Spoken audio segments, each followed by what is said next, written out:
Derek Brunson earned another significant victory in his career on Saturday when he stopped Edmen Shahbazyan by third-round TKO in the UFC on ESPN 31 headliner.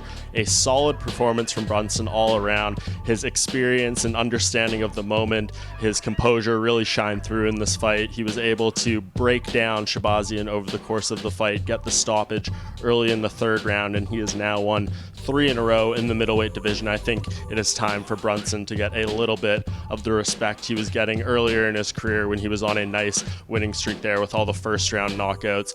He's beaten some fighters ranked below him, taken on some tough challenges during this streak he is on, Shahbazyan of course being the toughest among them. A lot of people counting Brunson out in this fight. He was roughly 3-1 underdog, and a lot of the thinking and the storylines was that Shahbazyan was going to make his name off of Brunson, similar to an Israel Adesanya situation. However, this time it did not go that way, and I think Brunson is now deserving of a bigger opportunity in the middleweight division. He should not have to take a fight where he has more to lose than to gain, and I think if you look at the landscape of this weight class, a lot of very interesting fights. Middleweight quickly becoming one of the hottest weight classes in the UFC. We have some big matchups coming up. We will see how those unfold, but I think if you're looking at one in particular, I think if you're Brunson, you take an eye on that upcoming Uriah Hall versus Yoel Romero matchup. I know last week on the same video I mentioned that would be a good fight for Darren Till, but we've since had some different bookings.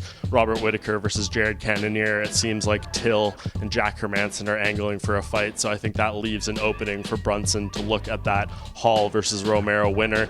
He has history with both of them, of course suffered a loss to Romero early in his UFC career. He beat Uriah Hall by TKO in a pretty quick fight a few years ago. Hall has said multiple times he'd love to get that matchup back. I think he would be grateful to run it back, and I think if he beats Yoel Romero, that is a upside for Brunson to go after that rematch. And of course, if Romero wins, that would be a big opportunity for Brunson to get some revenge. So that fight goes down August 22nd in Las Vegas, and I think Derek Brunson needs to be keeping a close eye on Yoel Romero versus Uriah Hall.